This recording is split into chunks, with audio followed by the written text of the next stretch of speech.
ሰላም ቤተሰቦች እንዴት ናችሁ? ዛሬ መስከረም 15 ወይም ሴፕቴምበር 25 የዕለቱን የባንክ የምንዛሬ መረጃ እጥር ምጥን አድርገን ይዘንላችሁ መጥተናል። በዚህ ቪዲዮ የምንመለከተው የትኛው ባንክ በከፍተኛ ዋጋ እየመነዘረ ነው፣ ንግድ ባንክ ስንት እየመነዘረ ነው የሚለውን እናያለን።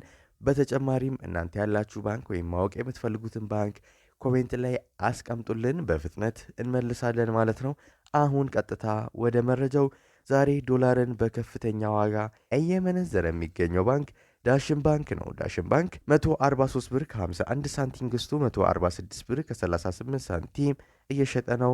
ንግድ ባንክ 138 ብር ከ74 ሳንቲም ገዝቶ 141 ብር ከ52 ሳንቲም እየተሸጠ ነው። ዩሮን በከፍተኛ ዋጋ እየመነዘረ የሚገኘው ባንክ አማራ ባንክ ነው። 168 ብር ከ37 ሳንቲም ገዝቶ 171 ብር ከ74 ሳንቲም እየሸጠ ነው። በንግድ ባንክ 161 ብር ከ66 ሳንቲም ተገዝቶ 164 ብር ከ90 ሳንቲም በመሸጥ ላይ ይገኛል። ፓውንድን በከፍተኛ ዋጋ እየመነዘረ የሚገኘው ባንክ ዳሽን ባንክ ነው። 193 ብር ከ74 ሳንቲም ገዝቶ 197 ብር ከ61 ሳንቲም እየሸጠ ነው። በንግድ ባንክ 182 ብር ከ79 ሳንቲም ተገዝቶ 186 ብር ከ45 ሳንቲም በመሸጥ ላይ ይገኛል።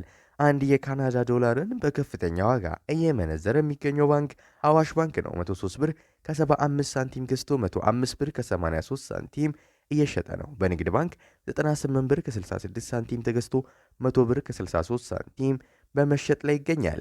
የአውስትራሊያ ዶላርን በከፍተኛ ዋጋ እየመነዘረ የሚገኘው ባንክ አቢሲኒያ ባንክ ነው። 93 ብር ከ70 ሳንቲም ገዝቶ 95 ብር ከ58 ሳንቲም እየሸጠ ነው። በንግድ ባንክ 88 ብር ከ83 ሳንቲም ገዝቶ 90 ብር ከ60 ሳንቲም በመሸጥ ላይ ይገኛል። የቻይና ዩዋንን በከፍተኛ ዋጋ እየመነዘረ የሚገኘው ባንክ አቢሲኒያ ባንክ ነው። 19 ብር ከ90 ሳንቲም ገዝቶ 20 ብር ከ30 ሳንቲም እየሸጠ ነው። ንግድ ባንክ 19 ብር ከ06 ሳንቲም ገዝቶ 19 ብር ከ44 ሳንቲም በመሸጥ ላይ ነው። የሳውዲ ሪያልን በከፍተኛ ዋጋ እየመነዘረ የሚገኘው ባንክ አቢሲኒያ ባንክ ነው። 42 ብር ከ35 ሳንቲም ገዝቶ 43 ብር ከ20 ሳንቲም እየሸጠ ነው። ንግድ ባንክ 36 ብር ከ97 ሳንቲም ገዝቶ 37 ብር ከ71 ሳንቲም በመሸጥ ላይ ነው። ዱባይ ድርሃምን በከፍተኛ ዋጋ እየመነዘረ የሚገኘው ባንክ ራሚስ ባንክ ነው። 43 ብር ከ50 ሳንቲም ገዝቶ 44 ብር ከ37 ሳንቲም እየሸጠ ነው። ንግድ ባንክ 36 ብር ከ97 ሳንቲም ገዝቶ 37 ብር ከ71 ሳንቲም በመሸጥ ላይ ይገኛል።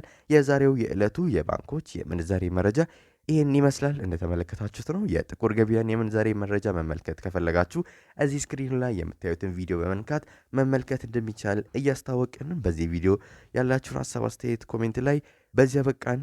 መልካም ጊዜ፣ መልካም ቀን።